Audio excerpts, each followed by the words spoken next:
ज्ञानरूपं कृपालम् अमृतं बोधदाता सुबुद्धिनिधिविशालम्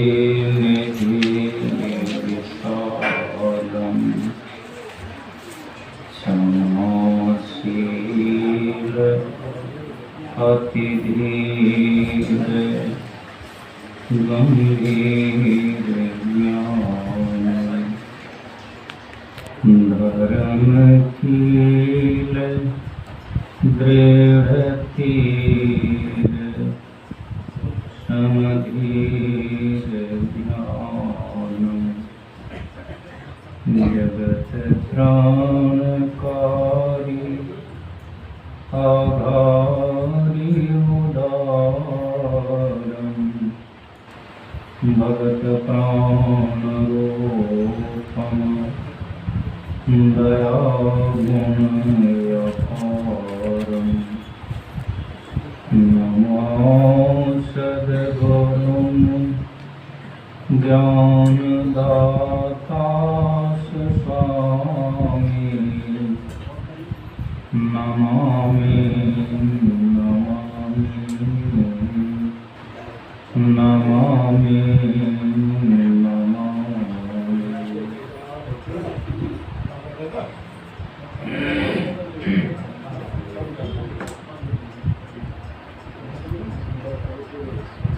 अखिल विश्व ब्रह्मांडाधिनायक कण में विराजित सर्वक्षण स्मरणीय परमाराध्य सद्गुरु महा के पावन निवल श्री चरणों में मेरा अनंत अनंतवार नमन है। पूज्य गुरुजनों के पावन श्री चरणों में भी मेरा कोटि कोटि बार प्रणाम निवेदित है। बाबा लोगों के पावन श्री चरणों को मैं बहुत बहुत बार प्रणाम निवेदित करता हूँ। उपस्थित सत्संग प्रेम महानुभाव माताओं मानव सबों को मैं अपना प्रणाम निवेदित करता हूँ और निवेदन करता हूँ एक बार हम लोग गुरु महाराज की जय ध्वनि करें। बोलिए श्री सद्गुरु महाराज की जय। अभी हम लोग पाठ के क्रम में श्रवण कर रहे थे, प्रसंग भी सुन रहे थे। कागभूषुंडी जो जी राय गरुड़ जी को उपदेश में जो सुना रहे हैं,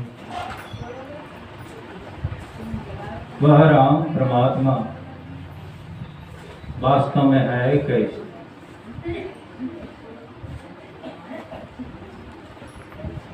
इस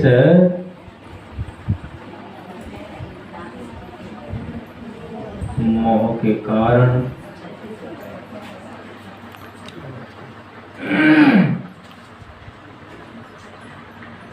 सती को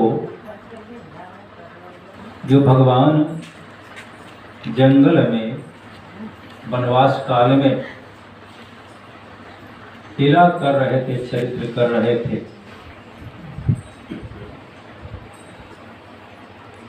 सीता का हरण हो चुका था। भगवान राम तो जंगल में लीला था उनका, लेकिन साधारण नर रूप में वो वहाँ जो चरित्र के लीला किए। साधारण आदमी के जैसे विरह में सीता जैसे कि वियोग हो चुका है, साधारण आदमी जैसे विरह में रोते हैं। हा खग मृग हा मधुकर सेनी, तुम देखी सीता मृग ने। साधारण आदमी के जैसे रो रहे हैं, इधर उधर पूछ रहे हैं, लता पत्ता घाटपुरी जितने सब से। इस दशा में सती देख ली, उनको मोह हो गया, ये भगवान नहीं। साधारण पत्नी के वियोग में रो रहे हैं, तो राजकुमार है भगवान कैसे? भगवान शिव जी का है, भगवान का अवतार भगवान है, लेकिन सती को यह बोध नहीं हुआ। समझ में बातें नहीं आई। लाख समझाने का प्रयास किए भगवान शिव ने, लेकिन नहीं विश्वास। जाओ परीक्षा ले लो। वही परीक्षा लेने की गली गई तो सीता का उदाहरण करके वहां बैठ गई। भगवान देख रहे हैं, लक्ष्मण जी पहचान गए उमा पृथ्वी, उमा का वेश में वही सीता का उदाहरण की। कुछ नहीं बोले तो भगवान तो अंतर्यामी में सब कुछ जानते, सब भेद खुलेगा। लक्ष्मण कुछ नहीं बोले। भगवान राम आगे गए कि भगवान राम कर क्या आप अकेली हैं जंगल में? क्या भगवान बोले ना सीधी कहाँ है?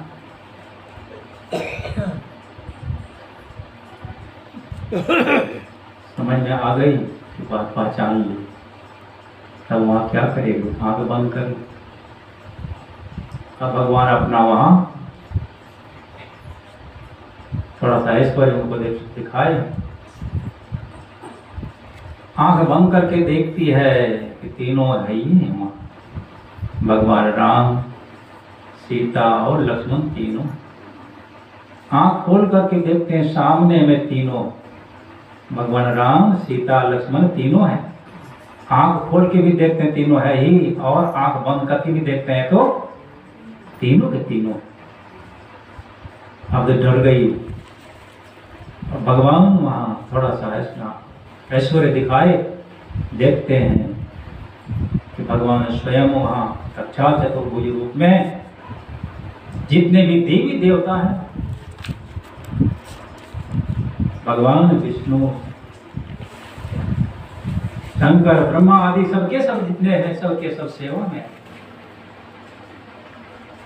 अपना ऐश्वर्य जब दिखाया, देख करके भयभीत हो गई थी और ऐश्वर्य को समझ करके वहां से तुरंत मोड़ करके चली गई। भगवान शंकर जहाँ बैठे थे वृक्ष के नीचे, भगवान पूछने क्या परीक्षा ले ली? झूठ बोल गई कि नहीं, आप ही भी जैसे प्रणाम करके मैं आ गई।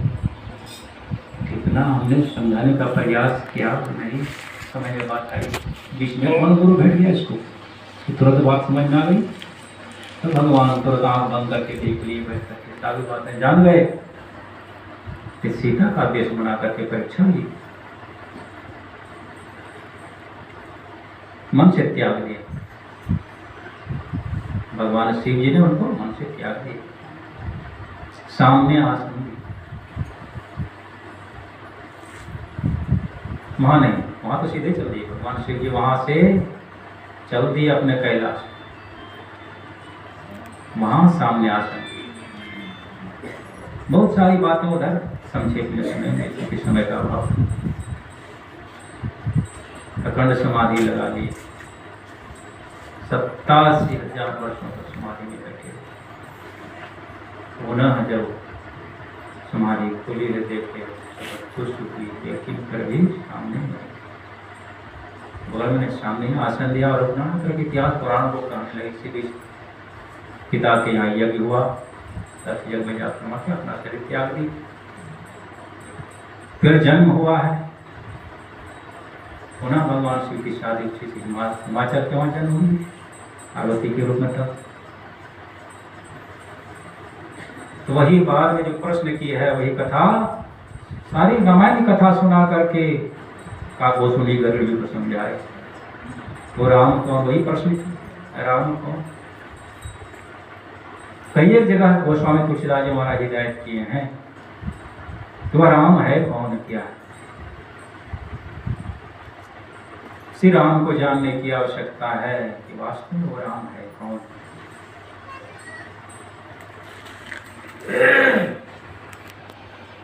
नहीं जानने के कारण इस स्थूल संसार में सबके सब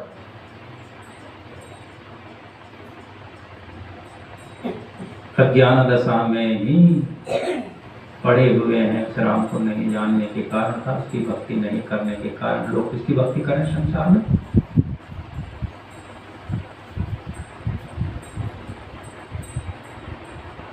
इनके संसार में अनेक विभूतियों को देख रहे हैं हम लोग, अलग अलग मानने वाले हैं सबके सब।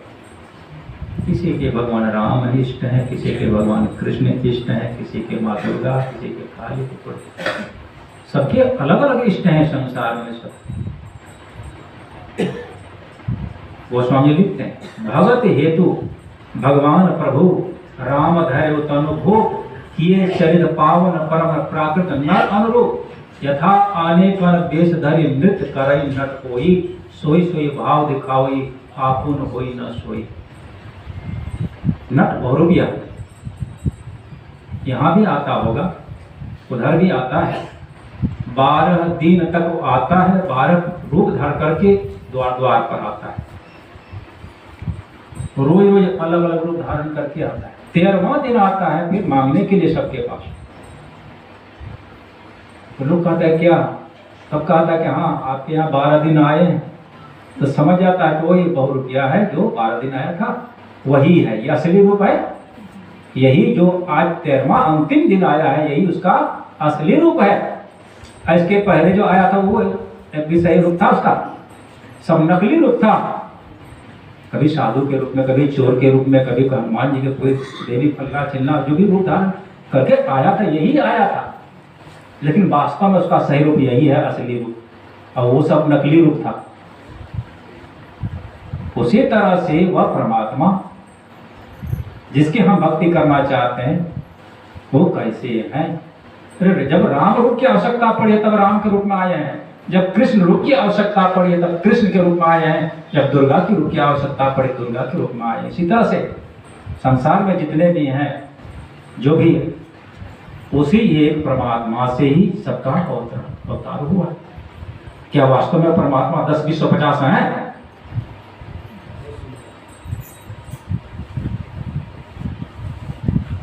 परमात्मा कितने हैं संसार में?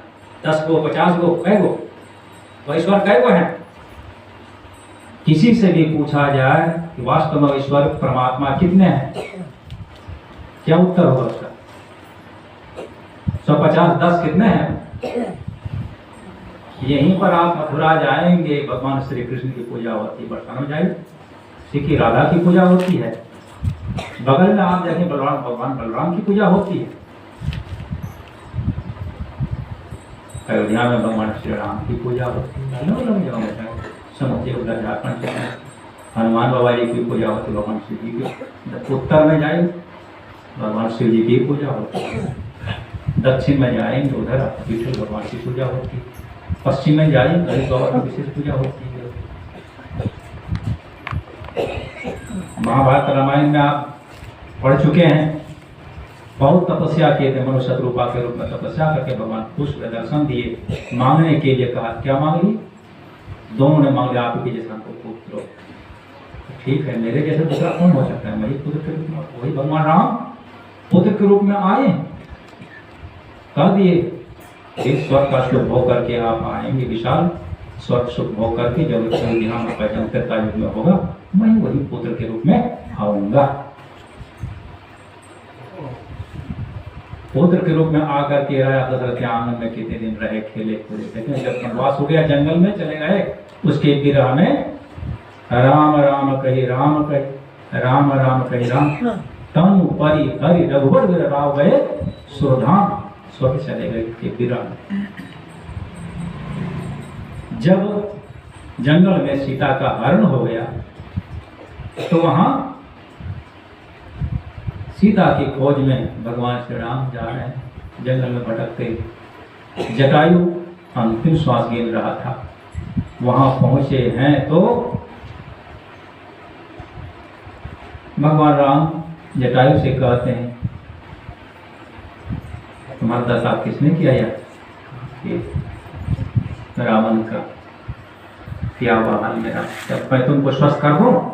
भगवान राम कहते हैं पहले जैसे था अर्थात वैसे ही फिर से स्वस्थ कर दो। तो जटायु कहता कि नहीं, ऐसा फिर मौका नहीं लगेगा, अंतिम क्षण में आपका यह दर्शन, फिर ऐसा अवसर नहीं आ सकता। ठीक है जाओ, लेकिन यह बात नहीं कहना पिता से। कौन सी बात? सीता हर बात जनी कहीं पिता से न जाए। यह सीता हरण वाली बात पिताजी के साथ नहीं करिएगा। अगर मैं राम हूं तब तो मैं राम हूं, कुल समेत दशानन कहा नहीं जाएगी। अगर मैं राम हूं तो कुल समेत रावण स्वयं जाकर सारी बात पिताजी को कही बताएगा। मतलब जहां राजा दशरथ गए हैं वहीं जटायु भी जा रहे हैं, और कुल समेत रावण भी वहीं जाएगा। उधर अब महाभारत के प्रसंग में उधर आ जाइए। भगवान श्री कृष्ण के साथ बराबर रहने वाले अर्जुन बचपन से ही साथ साथी, तेरा भाई भी हैं, नेत्र के नाते रिश्ते मित्र तो है ही, साला बहुने का भी नाता रिश्ता है। कठिन से कठिन परिस्थितियों में काम आए पांडवों के साथ, स्वयं सारथी का काम किए हैं युद्ध भूमि में। इतने प्रकार संबंध थे। उसके पूर्व, युद्ध के पूर्व भगवान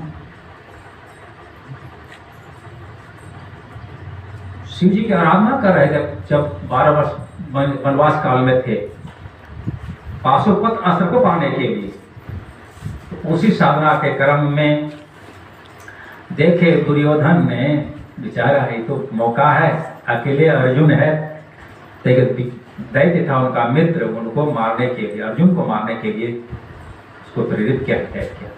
जंगली सुअर के देश में दैत्य भयंकर रूप धारण करके अर्जुन को मारने के लिए जा रहा था।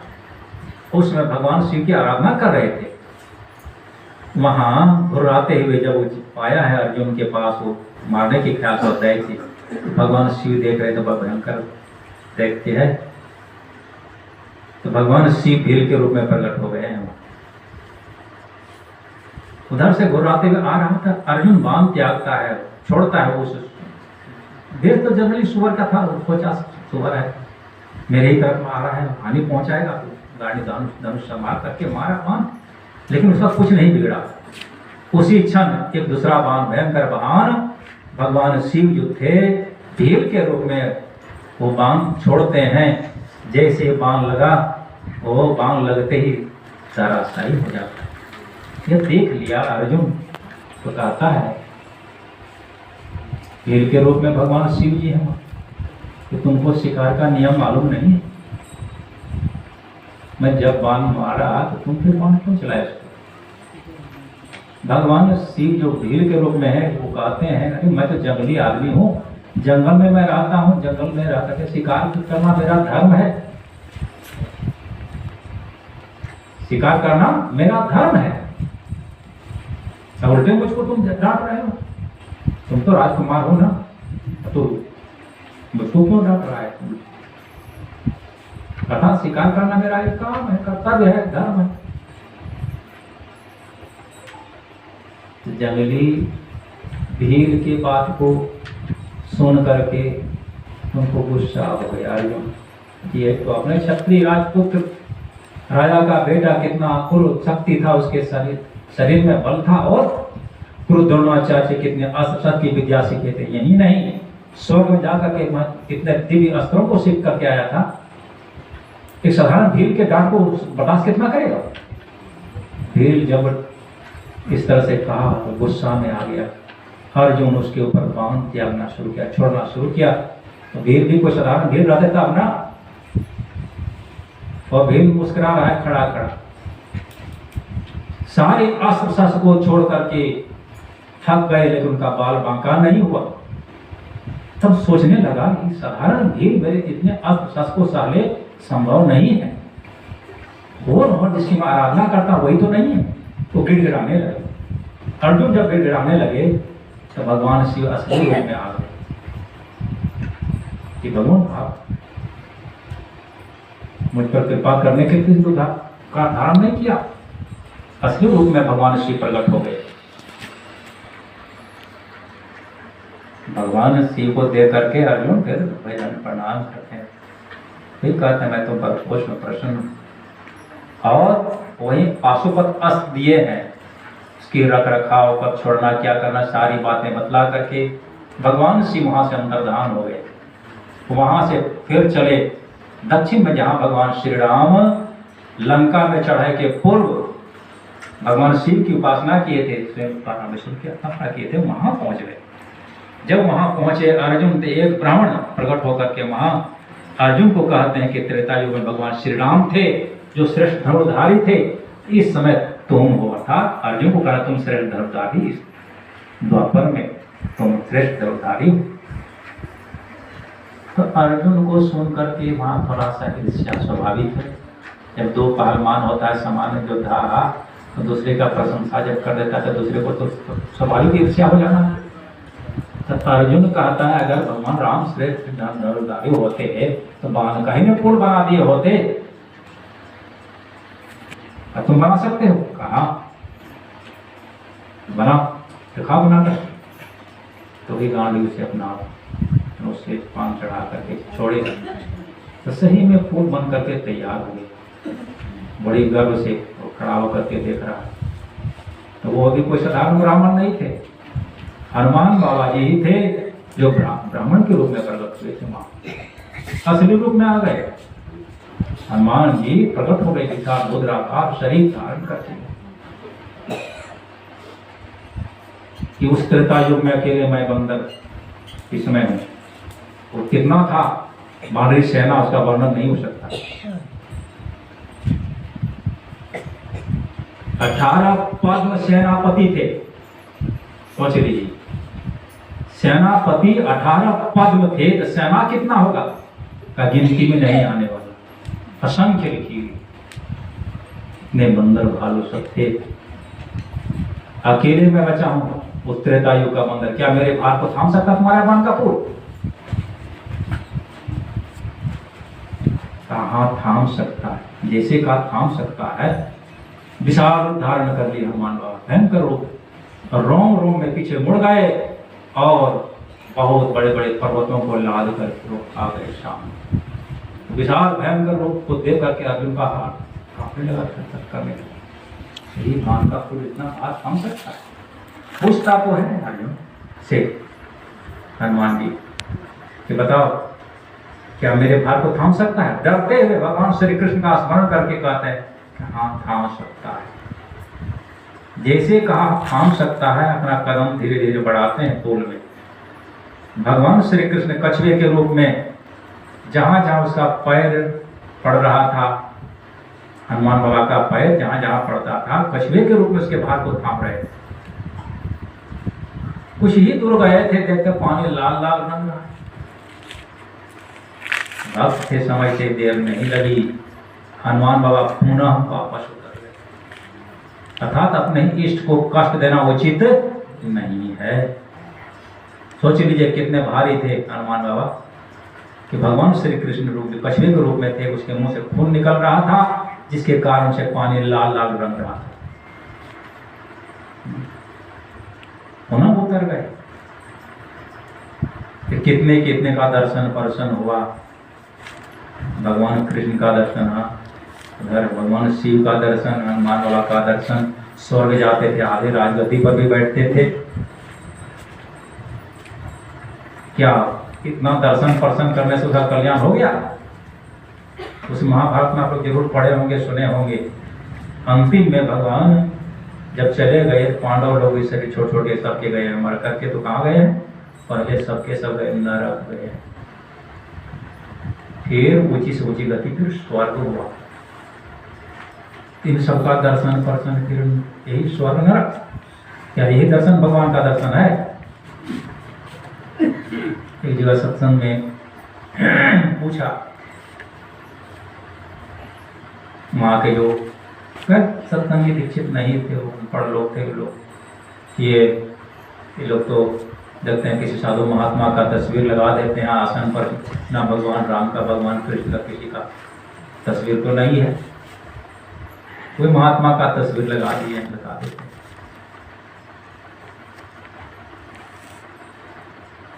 क्या यह गलत है कि सही है? आप लोग रामायण पढ़े होंगे, भागवत को भी पढ़े होंगे, जितने पुराण हैं, महाभारत है, सब में देखे होंगे। भगवान श्री राम ने सातवीं भक्ति में स्वयं अपने मुखारविंद से क्या कहने कृपा किए, सातम सम मोहि मैं जग देखा, मौतें संत अधिक करी लेखा। सातवीं भक्ति में भगवान श्री राम स्पष्ट हिदायत किए हैं। सातवीं भक्ति में जाकर के जो पूर्णता हासिल करता है वो क्षमता को प्राप्त कर लेता है।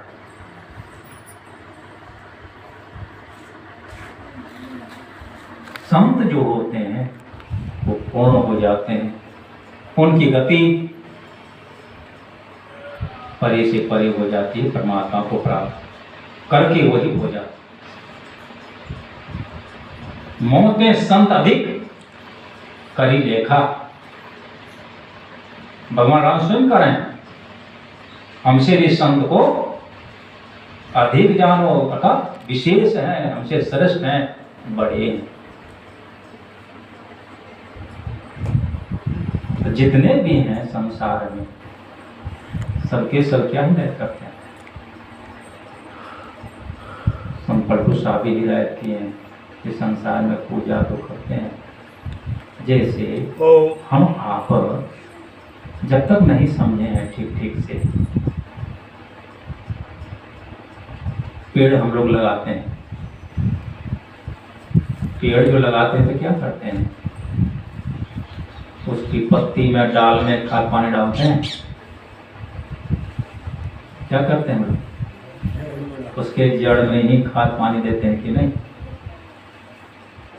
परमात्मा ही मूल है, मूल क्या है, परमात्मा। सब में रहने के कारण, सब में रमन करने के कारण उसको राम कहते हैं। अपने तरफ आकर्षण करने के कारण उसको कृष्ण कहते हैं। कृष्ण अर्थात एक परमात्मा ही सर्वसमर्थ है, सब में वही है और सब जितने सबका अंशी वही है, इसलिए वह कृष्ण कहलाए। उसी तरह जितने भी नाम है रूप है सब उन्हीं के, उस दुर्गा प्रवेश करने के कारण वो दुर्गा कहलाए। मुसलमान उसी को खुदा कहता है, खुद बा खुद, किसी ने उसको नहीं बनाया, स्वतः अपने आप है वो, किसी को खुद बा खुद स्वयं है, खुदा उसको कहता है। ईसाई लोग गॉड कहता है। इसी तरह से जितने भी जो भी भाषांतर में कहिए कुछ अंतर है भाषा में, लेकिन वास्तव में तत्व में कुछ अंतर फर्क नहीं है। ईश्वर कहिए, परमात्मा कहिए, कुछ भी कहिए, उसको और 10-20 नहीं है, सब पर ईशन करने वाले, शासन करने वाले हैं वो, इसलिए वो ईश्वर कहलाते हैं। वह अनेक नहीं, एक सारे नाम और रूप जो भी हैं उन्हीं के, जो भी हम लोग देखते हैं तो रूप जगत का मूल कारण बिंदु है। रूप जहां तक हम लोग संसार में देख रहे हैं, आदि कारण बिंदु है, बिंदु से सारे रूपों का निर्माण हुआ है। बिंदु रूप का ही ध्यान करने से इसलिए भी करते। और अरूप जगत में जो निर्गुण निराकार रूप, तीनों गुणों के परे शाश्वत स्वरूप को प्राप्त करने के लिए वही नाद शब्द है। शब्द के सहारे ही वहां तक पहुंचेंगे, लेकिन उसके पहले हम लोग थोड़ा सा भी सुन रहे थे कि वास्तव में वो राम कैसे है, उन्हें क्या है, इसी के विषय में गोस्वामी जी वो वर्णन किए हैं। काकभूषुंडी के उपदेश किया गया है, गरुड़ जी को समझा रहे हैं वास्तव में वो राम कैसी है।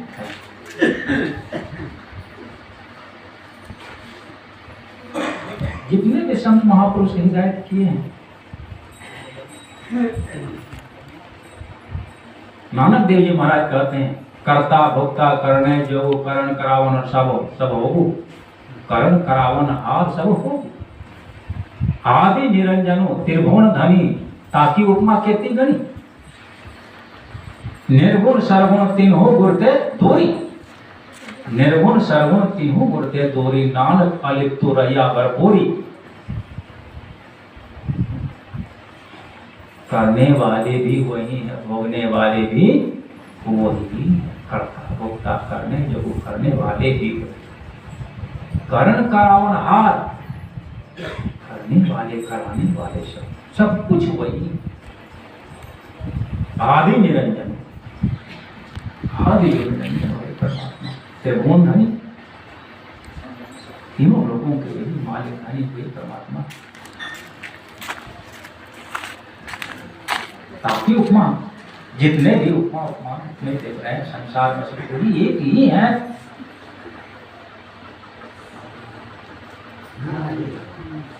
निर्गुण सगुण त्रिगुण तीनों गुणों के पर, निर्गुण भी वही सगुण भी वही।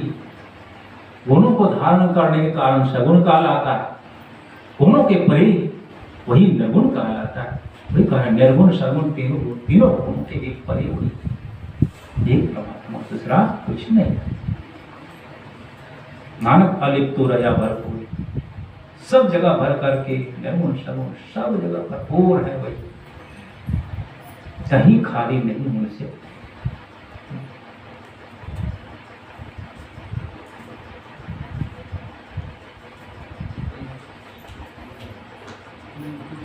रोम रोम में विराजे राम, सब जगह है रोम रोम में विराजे राम। और नहीं कहूँ तो जो धाम,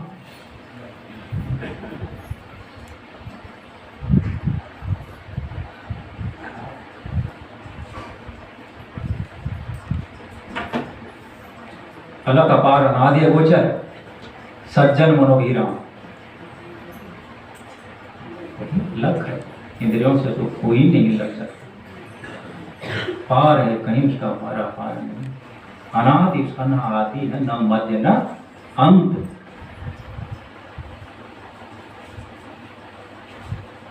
अगोचर, इंद्रियों से उसको कोई नहीं जान सकता, लग सकता, उसको कोई नहीं पा सकता। अपने पास जो भी इंद्रियों के द्वारा है जानना चाहता है लोग, ये 10 इंद्रियां, 5 कर्म की इंद्रियां, 5 ज्ञान की इंद्रिय और 4 अंतः की इंद्रिय हैं अपने पास। अर्थात कर्म की इंद्रियां हाथ पैर मुख लिंग बुधा, ज्ञान की इंद्रिय आंख कान नाक जीवा त्वचा और मन बुद्धि चित्त अहंकार, ये कुल 14 इंद्रियां। इन इंद्रियों के द्वारा उस परमात्मा को हम जान नहीं सकते हैं, उसको लख नहीं सकते। गोचर, सज्जन मनोभिराम, सज्जनों के लिए वही कहा आनंद देने वाले।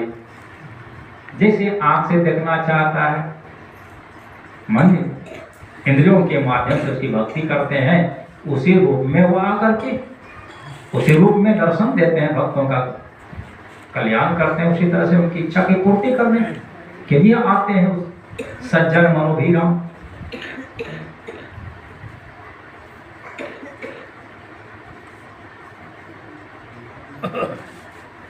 लेकिन वास्तव में उसका कोई रंग रूप का कुछ भी है?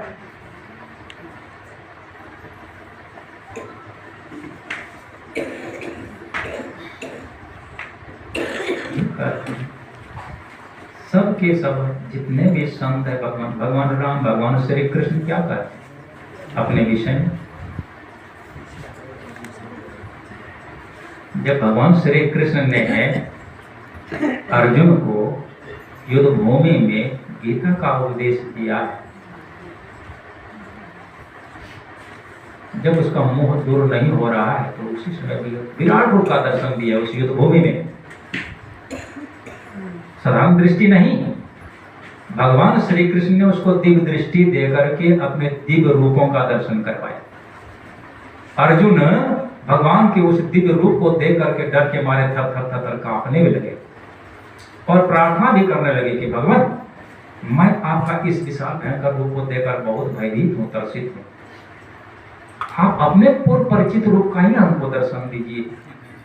भगवान श्री कृष्ण कहते हैं, मैंने तुमको अपना अनन्य भक्त जान करके इस रूप का दर्शन कराया, लेकिन मेरा यह सही रूप नहीं है, मेरा सत्य शाश्वत रूप यह नहीं है। तब भगवान स्वयं कहते हैं मैं अव्यक्त हूँ, अव्यक्तम व्यक्तिमापन्नम मन्यते मम बुद्धय। अबुद्ध लोग, मूढ़ मूर्ख लोग ही मुझको व्यक्त हुआ मानते हैं। परम भाव न जानाति मम अयम अनुत्तम। वह मेरा जो अव्यक्त रूप है अनुत्तम, उस रूप को कोई नहीं जानता। परम भाव न जानाति मम अयम अनुत्तम। मेरा वह अनुपम रूप को कोई नहीं जानता।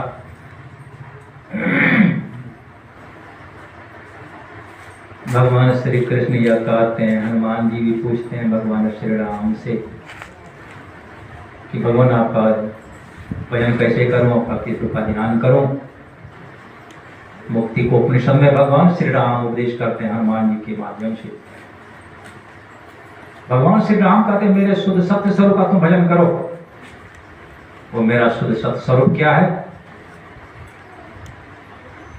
अशब्दम अस्पर्शम आरूपम आरसम नित्यम अगंधवच्यत अनाम गोत्र रूप में दृश्य भजस नित्यम पौन आत्मजाति रहूं। जो रूप रस शब्द गंध स्पर्श सब कुछ नहीं, सबसे परे है। जिसका कहीं जन्म होता है उसी का जाति गोत्र होता है, जिसका जन्म ही नहीं है उसका कौन जाति गोत्र होगा? अनाम गोत्र, जिसका कोई नाम रूप कुछ नहीं, जाति गोत्र कुछ नहीं, अर्थात जिसका जन्म ही नहीं उसका वह अजन्मा कुछ है। वही कारण है जो सबसे रहित है, जिसको कुछ नहीं कहते हैं। मेरे इस सत्य शुद्ध सत्य स्वरूप का नित्य भजन करो। तो जितने भी संत भगवंत सब के सब एक ही बात करते हैं। भगवान श्री राम ने स्वयं जब गुरु वशिष्ठ के सानिध्य में थे तो पूछते हैं वहाँ भगवान राम कि वास्तव में वह राम भगवान के विषय में आप उपदेश कीजिए, समझाइए कि वह राम है क्या। भगवान श्री राम स्वयं अपने गुरु वशिष्ठ से पूछ रहे हैं। वशिष्ठ मुनि चुप हो गए। यही बात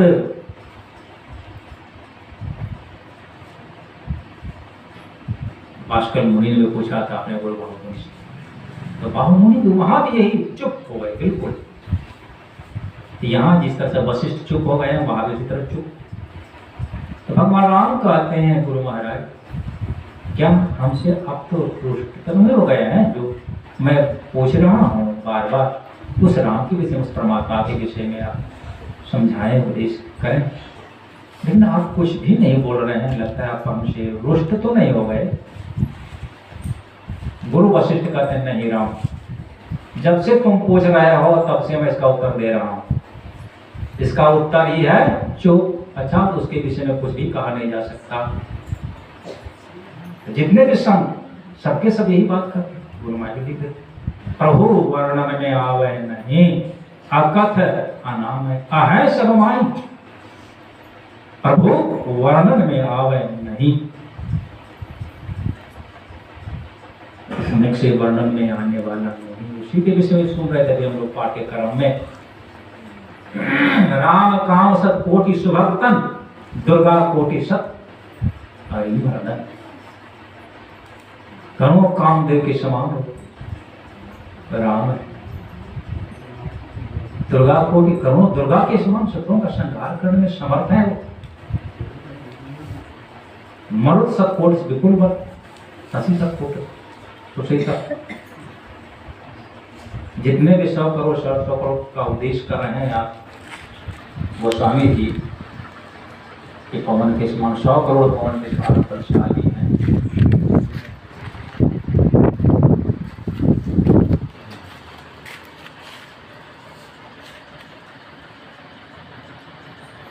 करोड़ सूरज के समान प्रकाश करने वाले, 100 करोड़ चंद्रमा के समान सुशीतल है। अंत में 100 करोड़ कहते हैं हिमालय की तरह स्थिर है। 100 करोड़ समुद्र के समान गहरा है। अभी हम लोग सुन रहे थे 100 करोड़ तीर्थ के समान पावन करने वाले में समर्थ हैं। 100 करोड़ कल्प तरु के समान सारी इच्छाओं को पूर्ति करने में समर्थ है। 100 करोड़ ब्रह्मा ये के समान सृष्टि करने में समर्थ है, तो 100 करोड़ विष्णु के समान पालन करने में समर्थ है। 100 करोड़ शंकर के समान संहार करने में वो समर्थ है। सब कुछ 100 करोड़ जो कर अंतिम में को स्वामी लिखते हैं।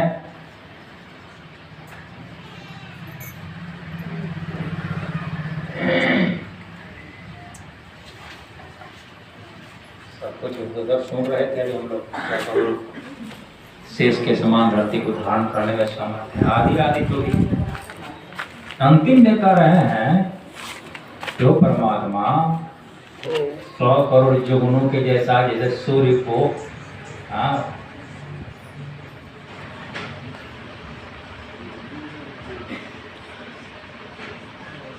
निरूपण न उपमा आन राम समान राम कहे, जीवे खत सत खत उत्तम रवि खत अति रविकाल।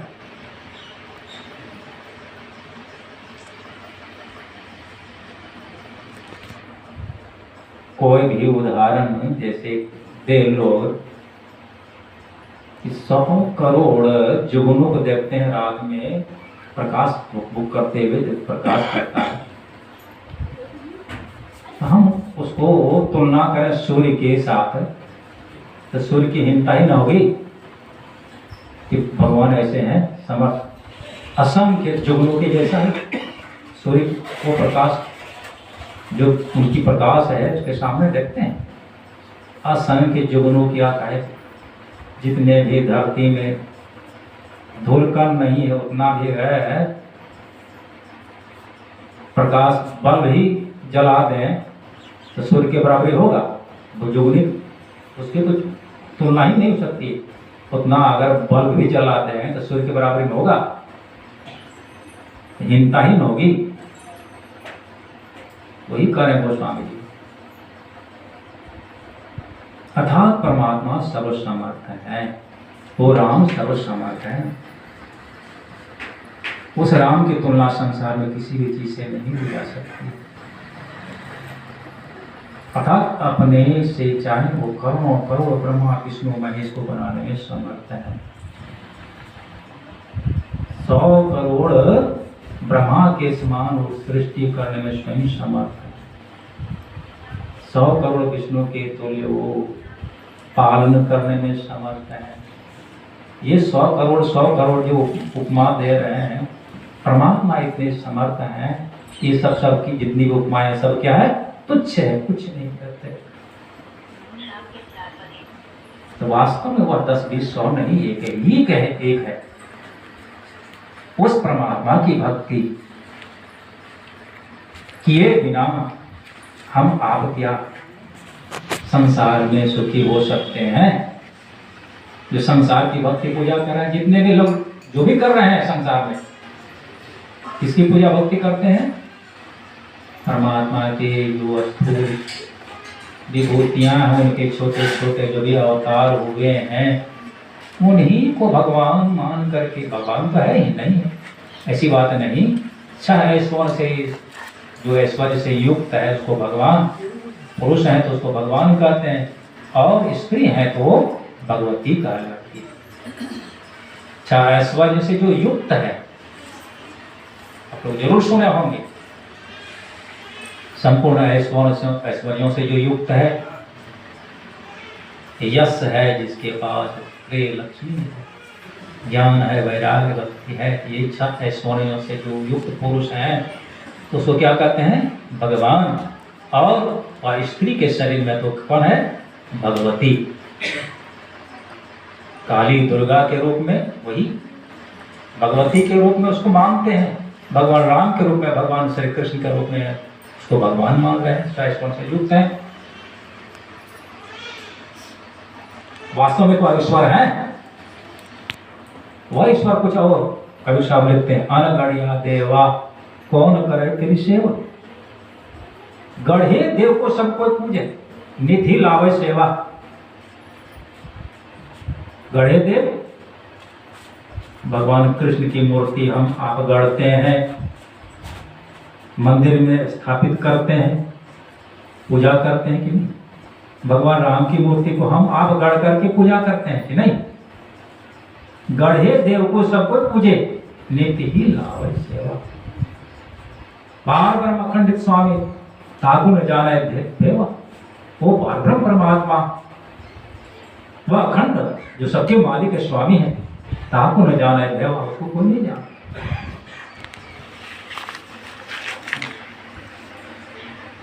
जब तक उसको नहीं जानेंगे, जब तक उसकी भक्ति नहीं होगी, तब तक कल्याण नहीं होगा। संसार में मोटा मोटी जो भी हैं लोग, मोटा मोटी भक्ति करने वाले, जानने वाले हैं, उसी में फंसे हुए सोचते हैं इसी से हमारा कल्याण होगा, इसी से हमारी भलाई हो जाएगी। जितने भी हैं संसार में, सबके सब यही फंसे हुए ही, इसी का फल परिणाम संसार में आना और जाना यह नहीं छूट सकता, नहीं छूटेगा। जब तक इस भेद को नहीं जानेंगे, इस रहस्य को नहीं जानेंगे, वह परमात्मा 10, 20, 50 नहीं, एक ही एक है। उस एक को जब तक नहीं जानेंगे, उसकी भक्ति जब तक नहीं होगी, तब तक कल्याण नहीं हो सकता।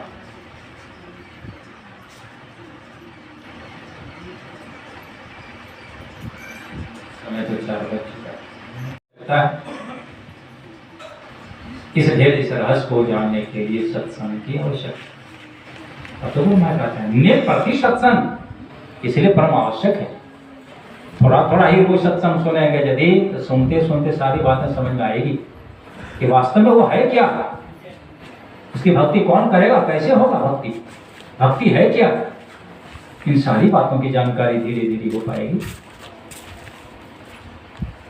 समय 4 ही बजे तक सत्संग का समय है, 4 बज चुका है, इसलिए मैं आ गया, अपनी वाणी को यही विराम देता हूँ। बोलिए श्री सद्गुरु महाराज की जय।